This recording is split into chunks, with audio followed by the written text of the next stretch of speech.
Good morning, everybody. Today we are going to do beef stock from scratch.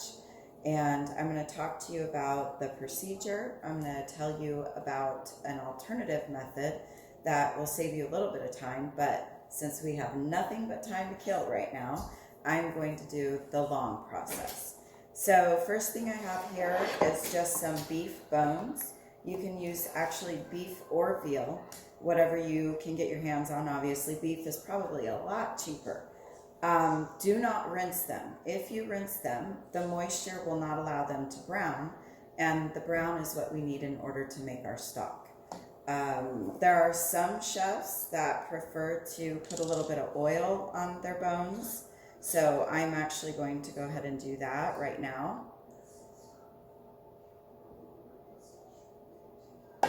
You just want to kind of rub it on there and coat the bones really lightly. You don't need a lot. You don't want them swimming in fat, okay? There's going to be quite a bit of fat that comes off of these, so we don't want to impede the browning process and end up with them kind of simmering at the bottom. So we want to keep it nice and dry in there. They're going to take at least an hour at 375, and then we'll go from there.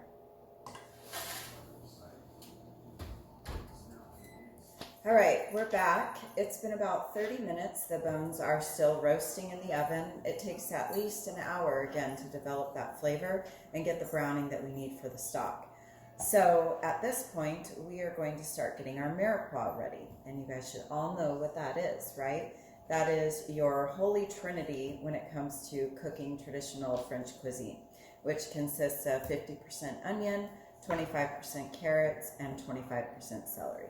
So I've rinsed my veggies, of course. Remember, that's really important. I have an anchor under my cutting board. Yes, I'm even doing this at home. And I even have my sanitizer over here in the bucket. So what we are doing is we're just going to kind of rough chop these veggies because they're going to end up going into the roasting pan to create some color, and they'll end up boiling in the stock pot with the bones for a couple of hours. So we don't need to be pretty about this, but we do need to make sure that we have the correct amount. So I'm going to chop all of this, and as I chop each vegetable, I'm going to weigh it.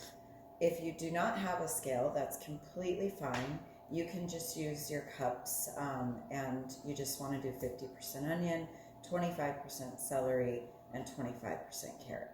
So I've got about 6 pounds of bones roasting. So I'm going to do about 10 ounces of onion, 5 celery, and 5 carrots.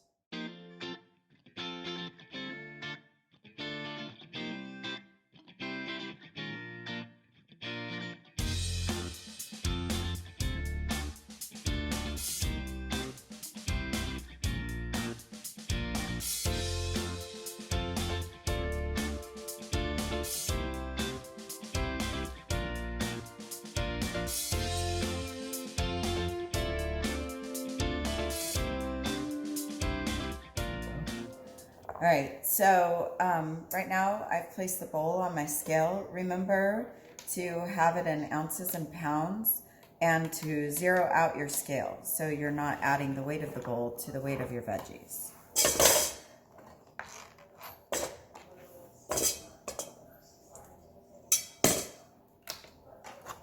And you can go ahead and keep adding to that bowl. Just remember every time you set it on the scale to add your next vegetable, you zero it out.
All right, so the bones have cooked for a little over an hour now, and because I didn't completely fill the pan, they don't really need to go for any longer than that. You can see they're nice and brown. They look kind of dry almost, but don't worry, because now they're going to go into our pot to begin the process of making the stock. So we are going to transfer our bones into a nice tall stock pot.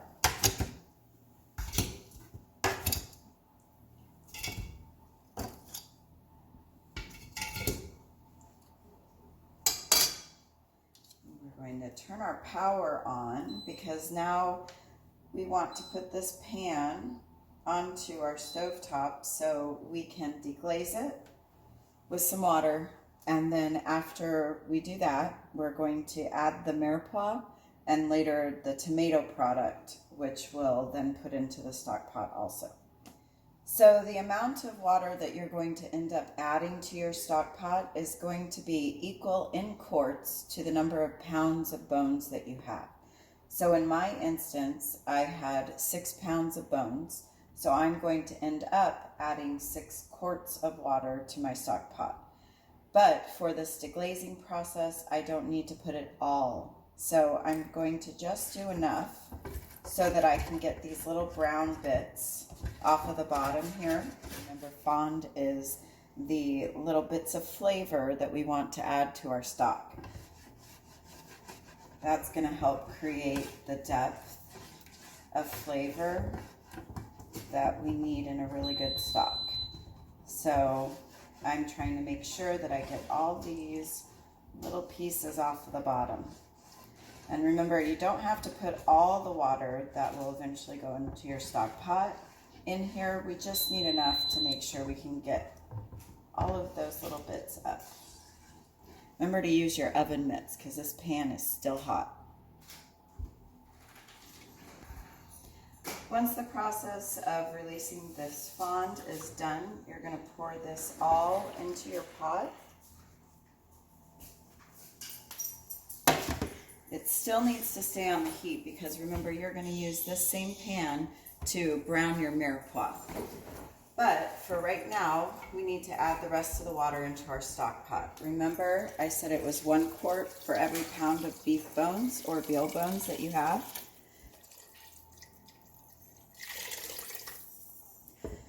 Now that I have all my water in this pot, I'm going to go ahead and turn it on. Now we want to bring this to a simmer. And while that's happening, we are going to begin the process of browning our mirepoix. All right, so now I've got an empty roasting pan. I'm going to drizzle just a little bit of oil in here. I'm using a non-stick pan, but if you don't have access to that, it's okay. A little bit of oil will help you out a lot. So I'm going to add my mirepoix that I've already cut up. And remember, this is 50% onion, 25% carrot, and 25% celery. And all I'm going to do is just brown this lightly. So it's going to take a few minutes. I have a glass top stove, so it does not conduct heat as well as gas would. So it's kind of a little bit of a process to get up to the right temperature. But be patient. Don't turn it up to high. We don't want to burn them. Once this has browned, I will be adding some tomato sauce to it. Just plain tomato sauce. If you only have diced tomatoes in the house, that's fine. If you're able to run it through a blender prior to doing the addition to this, even better. But if not, any kind of tomato product really just helps get all that flavor off the pan, and then it helps add the depth to the stock that we need. So I'm going to wait until this is all brown, and then the next step will be adding that tomato sauce. The amount of tomato sauce is equal to the amount of carrots or celery. So if I did 8 ounces of carrots, then I would do 8 ounces of tomato sauce. So now that I've got some good color going on my mirepoix, I'm going to add my tomato product. But first I want to talk just real quickly about another way that you can do this. There are two methods. While the pan is still actually in the oven, you can opt to add the mirepoix and the tomato sauce and go about it that way. However, it happens very quickly, so you have to be very careful not to burn your tomato sauce, because then you're going to have an obviously very bitter flavor that you can't really take away. Okay, so I'm just going to add the tomato.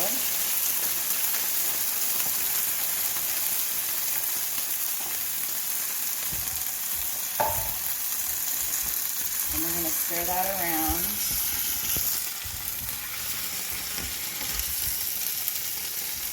And you want to get a little bit of color on that tomato product.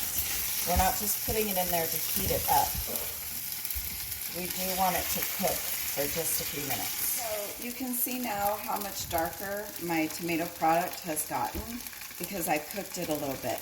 And again, the tomato is adding acid and depth of flavor to the stock. So at this point, I'm going to add just a tiny bit of water again to deglaze the pan and get that flavor off of the bottom before I add it into my stock pot. And you don't need a lot. You really just want to make sure that we're getting everything that we can flavor-wise into that pot.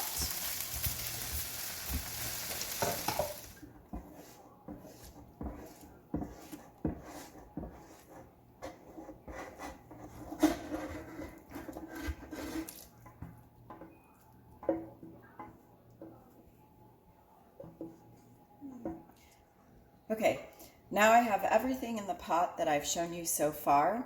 To this, I need to add a couple more things for flavor. One important thing I want to point out, when we're making stock, we do not add salt. That's something that will be added when you go to use that stock. The reason being that this is obviously going to reduce in quantity and it's just going to intensify the flavors. So we want to be really careful on that salt part. So to this, I'm going to add 1 bay leaf, a couple of sprigs of thyme. If you don't have fresh, you can use dried. A couple sprigs of fresh parsley.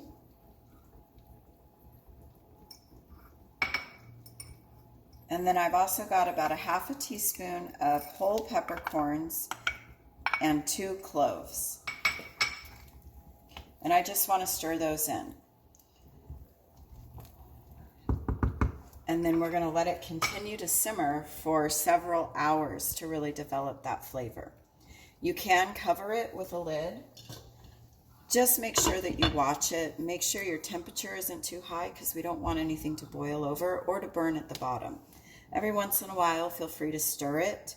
And be careful how many herbs and what you add to this stock. The idea is really to have just a very basic beef stock flavor. So we don't want any of these herbs to be really strong and overpowering because we want to be able to use this stock in any sauce or soup that we need to. So I'll see you in a couple hours. So this is the final result of the beef stock. I strained this with a strainer, one that was a little bit finer. It looks a little weird right now, and you're probably thinking, why is it orange? Well, if I break the fat cap that's on top right here, I can actually, since I've refrigerated it, remove all this excess fat if I'd like to before I go to use it. When you look inside, you can see how this has like kind of a jello consistency. So the gelatin consistency that you guys see here is actually from the beef bones. And when you make jello, it is actually made of hooves. So yes, gelatin, unless you get vegan gelatin, is actually made out of animals' hooves. But that is why when you make any kind of stock, chicken or beef or veal, you'll get this kind of jello consistency once it's been in the refrigerator. So don't be alarmed. That's totally normal. That means you have a really good stock and that you cooked the bones as long as you really needed to. So from here, we're gonna turn this into Espanol sauce. So see me for the next video on how to do that. I hope you guys enjoyed that. I look forward to showing you how to do a few more things. I hope you can find the time to do some cooking at home since we're all kind of stuck here. So I hope you look forward to more. Send me your replies. First one's a little bit bumpy, so hang in there. It'll get better as I go. I hope I see you guys all soon, and I miss you.